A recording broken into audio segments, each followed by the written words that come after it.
Hey guys, it's the College Football Betting Show. It's Tuesday. Teddy covers from Sports Memo and WagerTalk.com, and Dave, the legend himself, Cokin from Wager Talk. Excited to have you both with us.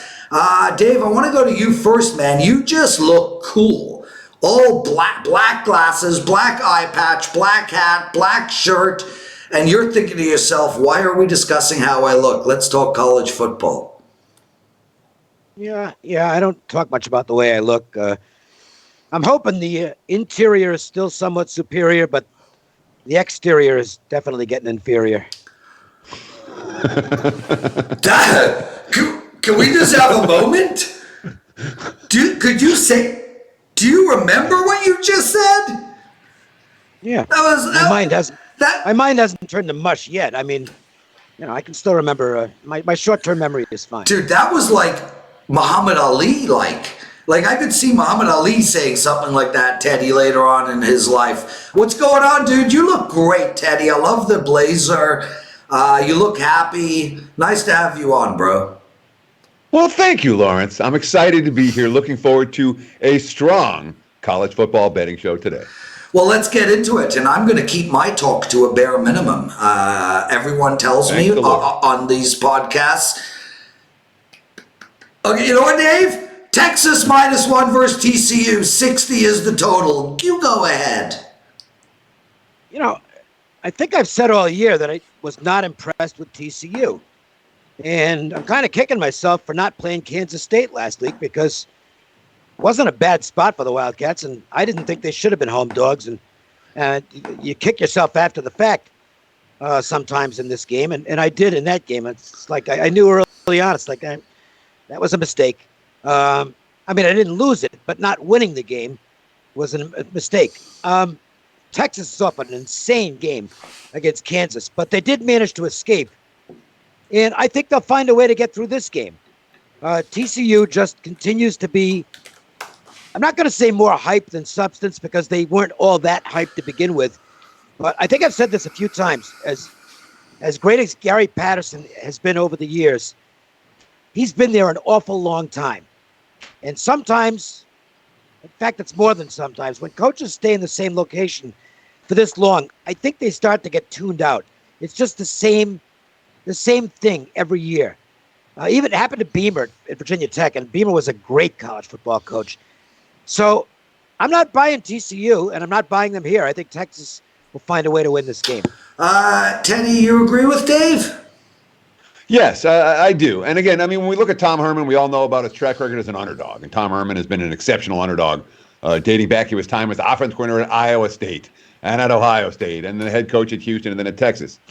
As a favorite, the Longhorns have been in the 30% range under Tom Herman. Not good. And again, failing last week to cover as chalk. In this point spread range, however, we're talking about the straight-up winner likely to cover the point spread. And even off that barn burner last week against Kansas, Texas can put points up. TCU can't. If Rieger's not catching passes, TCU has a real hard time getting the ball in the end zone. So I, like Dave, think the Longhorns find surpass. Wisconsin heading into Ohio State, a total of 50. Wisconsin is plus 14. What a game Wisconsin had last week, to say the least. Minus 28.5, and they lose the game right down to the wire, Dave. What do you think Wisconsin's mindset's going to be now? And is 14 too short or not? Well, the loss just doesn't mean that much if they win this game. Because if they win this game, they're back in great shape again. Clearly they got caught looking ahead. No question about that. And Illinois showed up and pulled an upset. Ohio State has ascended to my number one power ranking. They are now the highest power ranked team in all of the FBS on my stuff. They've gone past Alabama. I'm not going against the team that's number one. And Ohio State is killing everybody. I'm not going to lay it here because Wisconsin's defense is really good, and I think you're going to see a very motivated team off that disaster last week. And quite frankly, the pressure is now off Wisconsin because they're not unbeaten anymore. So they might give Ohio State a game, and I'll probably stay out of it. But there's no way I'm fading this Buckeyes monster right now.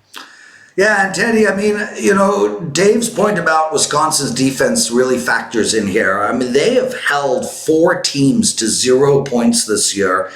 Michigan with a 14, Northwestern with a 15, and then the implosion last week against Illinois. I think this game is literally going to come down to how does Wisconsin's defense match up against this juggernaut offense in Ohio State? Where are you going, dude?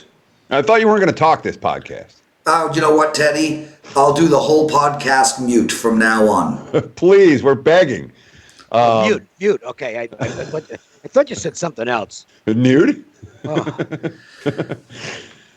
Things that I'm not going to do anytime soon. Number 1, step in front of Ohio State. Number 2, step in front of Ohio State. Number 3, step in front of Ohio State. All right? I'm not betting against the Buckeyes. What we saw Wisconsin last week, that's Wisconsin, okay? Wisconsin was a pretty good team that got in a hell of a rhythm playing a bunch of right teams at the right time at home. That ain't that portion of this ain't that portion of their schedule anymore. Now they're playing real teams away from home. No, the Badgers were a massive overachiever early on. Ohio State is real, Wisconsin isn't. Buckeyes are past very clearly for this better. You just go, Dave.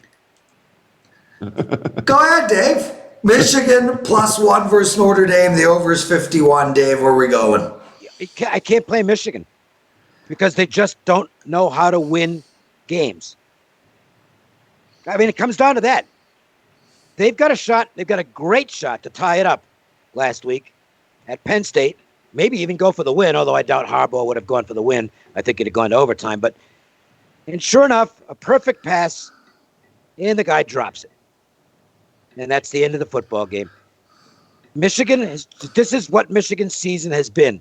And quite honestly, this is what it's been for Michigan ever since Jim Harbaugh arrived. Yeah. They just don't win the games that matter. Now, the bad games have really come on the road. And you can look at last week's game and say, well, they gave it a hell of a battle coming back from 21-0 down and almost forcing the overtime against Penn State. But the bottom line is they didn't do it. I trust Notre Dame to win the game more than Michigan. And even though it's at Michigan, and you've got a powerful home field advantage, I'm not sure it's as big a home field advantage as it normally would be, because I think the Michigan fan base right now is kind of at the same point that I am in arriving at a conclusion on this team, which is they don't win games that matter. This game matters. I'd rather have Notre Dame. He's Dave Cokin from WagerTalk.com, a legend. 27-16 in college football this year. Outstanding, Dave. Outstanding. Playing NHL, playing NFL. You guys can get a month of his plays, 30 days of his plays for $100 less than the price on the website, $225. Use the promo code DAVE225, 30 days of all his plays for $225. Teddy, you with Dave on Notre Dame? I wouldn't get involved in the side in this contest. I think that the overwhelming criticism of Michigan in the Harbaugh era, that Michigan is somehow a program that's massively underachieving. No, that was the Rich Rod era. That was the Brady Hoke era. Michigan is a very good football team. They covered the spread last week at Penn. They rallied from 21 down to cover the spread at Penn State last week, had a chance to win the game. I give Michigan credit for that. I don't say, all right, you stink. You can't beat anyone good. Guy dropped a pass. Is that Harbaugh's fault? Is that the team's fault? The guy dropped a pass. I think it's your fault, Teddy, and you're a Michigan alumni. Yeah, Michigan. But my point is this. I think the criticism of Michigan is far greater than needs to be for the Wolverines. I do not think this is a bad team. I do not think this is an underachieving team. They have a mediocre quarterback and a mediocre offensive line, and that's what's hurt them. But they're a solid defensive squad. I don't see Ian Book having a a huge day here. Notre Dame's a solid defensive squad. I'm surprised this total's as high as it is at 51. My gut reaction is looking at the under in this one. Maybe we see the Wolverines take some shots here, but that hasn't really been the MO from Harbaugh, and it's a big game for Michigan. This is as big a game as the Michigan's going to have all year. I don't know that I bet against Wolverines at home in this one in a game where they're going to have to win. Only have to win to cover. I might argue that point. The Ohio State game is still bigger. Sure. As big a game as they faced thus far this year. Okay. He's Teddy covers. You can also get 1 month of Teddy, NBA, college football, and NFL for $100 off. Use the promo code TEDDY225. Dave, Oregon minus 14 against Washington State. The over and under here is 64.5, 65. And man, Oregon wants that second half back in that Auburn game. Otherwise, this team would be undefeated. Their defense is ridiculous, and they had a great win last week against Washington. Where are you going with this one, my friend? Washington State last week got out of their slump because they had a perfect matchup against Colorado. Colorado can't stop the pass and can't get off the field on third down, and that's the type of team Wazoo's going to beat up, and they did. But now they move way up in class to face Oregon, and you're right. It was a huge win for Oregon last week, a team that's had some fourth quarter problems, and in this game they played a great fourth quarter at Washington and won the football game. But they're in a dangerous spot here. This is a tricky spot for Oregon. They could have a letdown. That was a gigantic win for them, and I don't like laying a bunch of points when a team is off that type of win, especially against a Washington State team that, number one, found a little defense last week. They've got a new defensive coordinator. This is his third game. They definitely improved in the second game. And Washington State, as much as anybody in the country, presents the opportunity to get a backdoor cover because they can throw the ball over the football field, and they will keep doing so for the entire game. I think Wazoo could be a tricky underdog here. Would lean toward taking the points. Teddy, you with Dave again or no? I'm with Dave 100% on this one. Remember, Dave's not a big series history guy. I am. I want to know what's happened in recent meetings. Washington State beat him last year. They beat him the year before. They beat him the year before. They beat him the year before. 4 straight wins, straight up wins for the Cougs against the Ducks. And you say, do we trust Cristobal to have his team fully focused and ready off a huge win, the biggest win they've had all year, and now laying doubles here? The answer is no. I don't trust it, especially with Washington State's ability. And I know that Oregon has had impressive defensive numbers. Last week they faced an offense that can move the football, and lo and behold, the defense didn't have their best game. We'll just put it that way.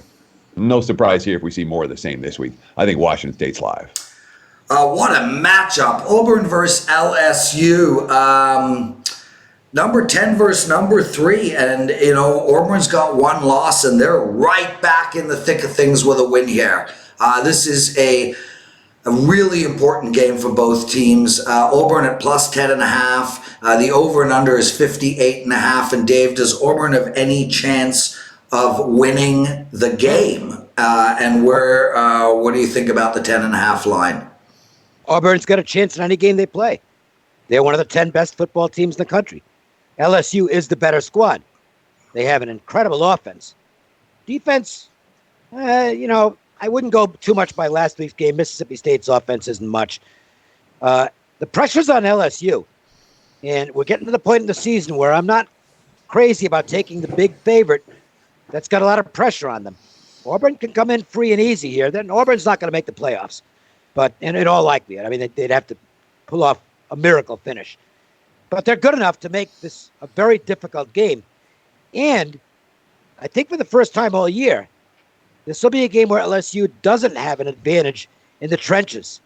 Because Auburn, offensive and defensive line, boy, as good as anybody. I think Auburn's going to make this a real good game. Could be the best game of the weekend. I think LSU wins. I don't trust them to cover. Theodore? Yeah, look, when we look at the two defenses here, two defenses that are both allowing 4.7 yards per play, that's number 20 in the country. That's a pretty good defense for Joe Burrow, who's all of a sudden become the Heisman betting favorite this week. to put up points in bunches against. Now, offensively, there's no comparison. LSU 7.9 yards per play compared to 6.1 for Auburn. The explosiveness has been there for the Tigers offense. That's why Burrow is the current Heisman favorite. So I do think that Auburn correlates with under here. If this is a high-scoring shootout, that's not the type of game the Tigers want to play. The Auburn Tigers, I should say. LSU are very happy playing high-scoring affairs when the situation merits. Auburn doesn't have the offense to do that. And Malzahn, for all of his acumen as a play caller or whatever, he hasn't done. He hasn't been brilliant in that role this season. So I do think that the Auburn side correlates at least modestly with the under in this ballgame. If you like the dog, you're not expecting LSU to put up touchdowns in bunches. He's Teddy Covers, Dave Cokin with us. I'm the Prez. You're watching the college football betting show. You could see it on our YouTube channel, Wager Talk TV. The number one, the largest YouTube channel in our space by far. Guys, 10 quick hitters. Really 15 seconds each, and we'll call it a show. SMU minus 14 on the road, playing Houston with a total of 67. Mr. Cokin, sir. You're obviously going to be paying a premium here to bet against Houston. But there's no way you can back Houston at this point. They have tossed in the towel on the season, in my opinion. They actually got outplayed by Connecticut last week and barely won the football game. They're playing for next year already. I don't want any part of Houston. They will not be on my card the rest of the season. SMU or pass. Teddy? I put SMU in my pocket at minus 13. I advise my clients to do the same. So there's a service play that you get just for watching the College Football Betting Podcast here at Wager Talk. So that's a play you have released to the customers. Thanks for that, Teddy. USC minus 13.5 playing against Colorado with 62 on the board. Dave Cokin. And what I said earlier in Colorado, they can't stop the pass. They can't get off the field on third down. USC, not the most trustworthy favorite in the world, but they're playing good ball right now. And Colorado looks like, even with a different coaching staff, they're heading for the same second half melt they had last year. Theodore Covers, my good friend in Pell. Yeah, I want no part of Colorado. I'm with Dave 1,000% on this one. And look, we've seen it from the Buffs. We've seen it.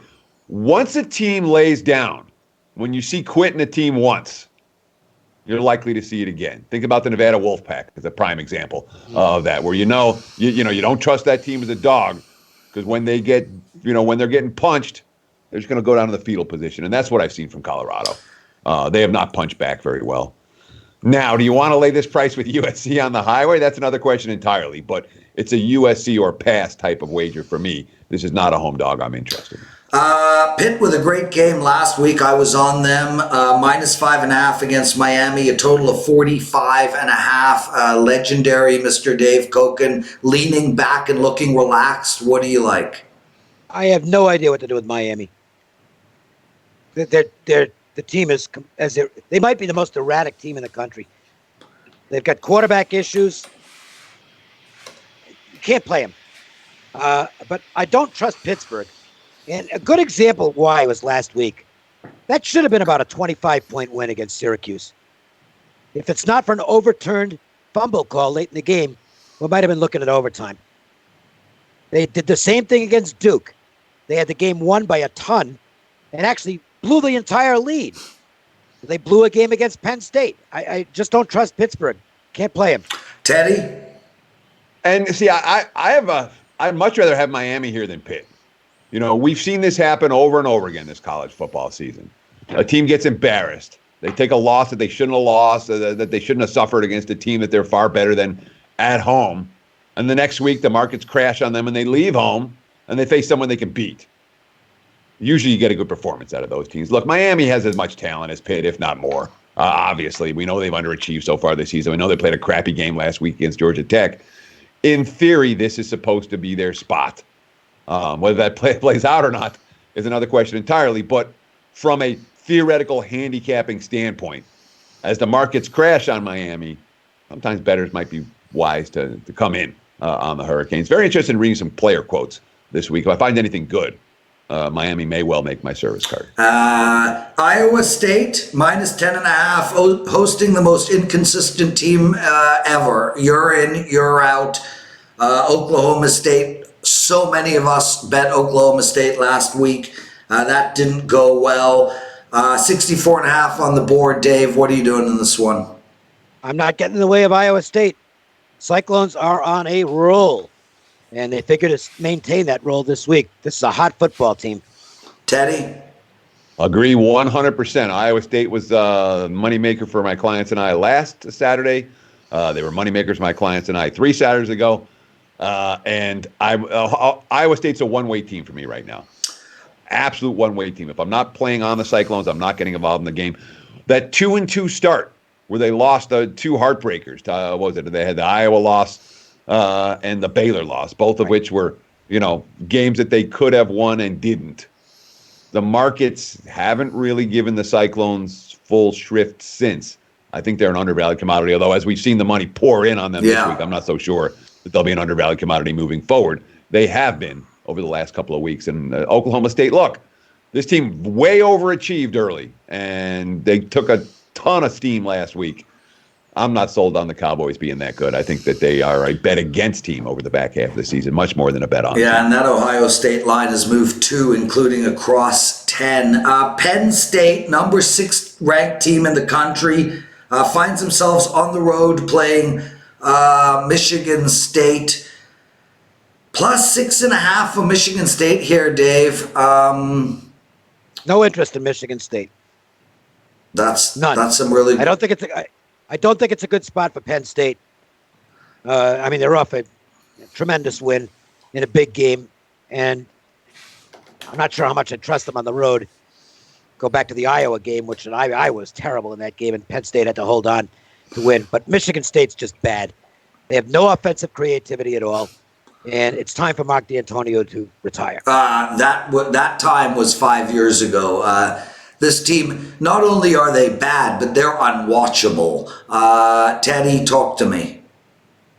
I would only take Michigan State this week. I think both you guys are wrong about D'Antonio. Okay. Michigan State is the second-tier program in the state of Michigan. All right. D'Antonio has kept Michigan State at or equal to Michigan for the better part of the last 15 years. You don't want to make a rich rod hire. You know what I mean? Because if Michigan State falls down, it's going to be really hard for them to climb back up. And Sparty's defense is just fine.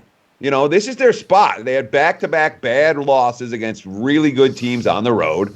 They've had a bye. They're coming home to face a team that's fat and happy off a big win, a Penn State team that has probably overachieved a little bit so far this season. It's a Spartan. Spartans are passed for me very clearly in this one. This is, in my mind, a no-brainer type of spot. If you trust Michigan State to do anything on offense, which obviously they couldn't do. Yeah. I agree on the spot. Clearly Michigan State, but I don't trust the team at all. If they fall behind, the game's over. The most relaxed man in sports betting, Dave Cokin. Air Force minus 3.5, over and under 58. What do you like? Complete toss-up game. So to me, any points you get here are worth taking. I would look at Utah State in this matchup. This goes to the wire. Teddy? Yeah, Air Force got a QB injury, which is definitely worth noting. Hammond knocked out of the game late last week. But Utah State defensively has not been what I thought they were going to be. Offensively, they can put the biscuit in the basket, but defensively, I wouldn't be surprised if they have problems against Air Force. I talked myself out of the Air Force over a week ago. They nearly got there by themselves. I was worried about the pace of the game. I wouldn't be surprised if this, too, ends up being a relatively high-scoring affair if Hammond is good to go for the Falcons on Saturday. Guys, a month of our experts all sports package is $325. You could have Teddy and Dave for $100 off. $225 for the full month. That includes hockey for Dave, NBA for Teddy. Just head over to Wager Talk. Use the promo code DAVE225 or Teddy225. I was on Utah on Saturday. It covered for me. They're playing Cal. Disappointing. A great start for Cal on the season. Disappointing since minus Because they 20. lost the quarterback. Yeah, well, that's pretty And important. now Minus they lost the bet. minus 21.5 for Utah, Dave, with a total of 38. That's insane difference between the line and the total. They don't expect Cal to score a point. Yeah, because California is now down to a third-string quarterback, and the second-string quarterback wasn't any good. Monster got hurt. Garvers is still not ready. So now they're down to a third-string quarterback. Moss, by the way, has been upgraded for not Moss, the quarterback for Utah, whose name I just blanked on. He's been upgraded. He's going to play Utah by whatever they want. Teddy. And that's just it. It's Utah by whatever they want. But is Utah the type of team that we trust to lay more than 3 touchdowns against it? I mean, say what you want about Cal's offense. Good defense. But my concern here is we've started to see signs that Bears defense is starting to wear down. Well, they're on the field the whole game now. Yeah. The offense can't move at all. The offense is ranked 116 for the full season, but that's not even telling because it's worse now than it's been. And a lot of times the biggest drop-off comes not from the first stringer to the second stringer at the quarterback position, but from the second stringer to the third stringer at the quarterback position. And when you see Modster, who couldn't play a lick as the second stringer, and go, well, this guy won the job over that guy, Cal's going to have problems moving the football here. Makes a whole lot of sense. The Tide minus 32, over and under 55, Mr. Cokin. No Tua. So, I don't know what else to say. Alabama's going to kill the team, but I mean Arkansas can't play at all. But I don't know what Alabama's going to do game plan wise. They don't want to have to get down to a third quarterback. Tua probably could play in this game, but I don't think there's any chance he will. Teddy. I wouldn't be surprised if it's a chance for Nick Saban to get his backup QB meaningful playing time. And Tua's not going to be there next year. And I would anticipate Alabama to look every bit as good as Alabama's looked in every other game this season. And you're getting a point spread bargain because they don't have their quarterback. Not like their receiving core is hurt. And if you're going to project the turnover margin in this game before kickoff, what would you say? Alabama plus 2.5? Yeah. Is that a fair number? Yeah. Arkansas can't hold on to the ball. No, exactly. They have no quarterback play. Alabama's defense knows, hey, we got to play this week. Tua's not in. I would only lay with the Crimson Tide here. It's the only way I have to look at it. Number 5 team in the country. They gotta put up points. They gotta cover spreads. They gotta figure out a way into that top 4. Oklahoma minus 23.5 against Kansas State. Dave, what are you doing in this one? Oklahoma's in the playoff if they stay unbeaten. Because the 4 teams ahead of them aren't going unbeaten, okay? At least a couple of them are going to lose. So Oklahoma will just take care of business, and they shouldn't have much trouble in this football game. They're just, the only thing that's gone wrong for Oklahoma this year is the schooner tipped over last week after one of the touchdowns. Fortunately, nobody got hurt. Teddy, what are you doing in this one? So Oklahoma's statistical profile is ridiculous. They're number 2 in the country in yardage differential between what they gain on offense and what they allow on defense. Plus 286.5 yards per game. 613 yards per game on offense, that's number 1 in the country. Points per game on offense, 50, that's number 1 in the country. Differential in yardage per play, 4.54 yards per snap between what they gain and what they allow. That's number 1 in the country. Had an opportunity to talk with multiple bookmakers this week. Say, what are the teams that are hurting you in college football? Same 2 names came out, Oklahoma, Ohio State. Oklahoma, Ohio State. So their statistical profile is through the roof.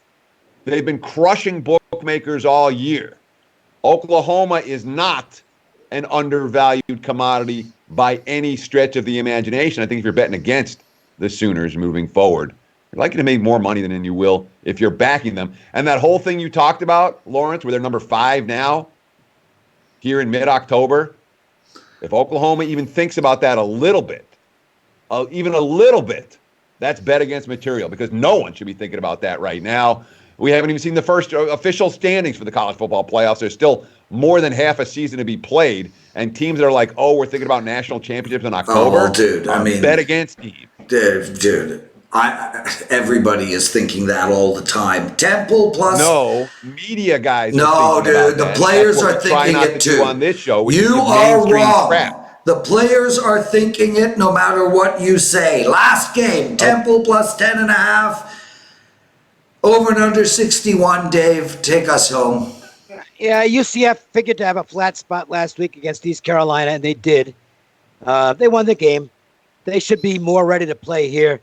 I think the bloom is off the rose for Temple, which is a good defensive team, but not much on offense. I've cashed a few tickets with Temple this year, but I doubt that I'll be going back to that well moving forward. I think they kind of got exposed last week, and I think they could get nailed in this game. Teddy? Yeah, I wouldn't disagree with that assessment. UCF's a different animal.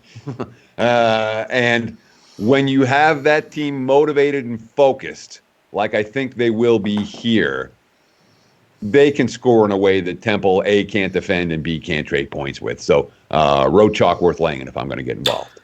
He's Teddy Covers. I'm the Prez, Dave Cokin. The show is over 31 minutes. Good. Next week, we're going to keep it around the same. You guys did an outstanding job. I'm honored and privileged to have you with me. Thrilled that you're part of the Wager Talk team. Can't thank either of you enough. Love you both. Thank you, listeners and watchers. Keep commenting. Nothing happens without you. Boys, we'll see you next Tuesday for the College Football Betting Show.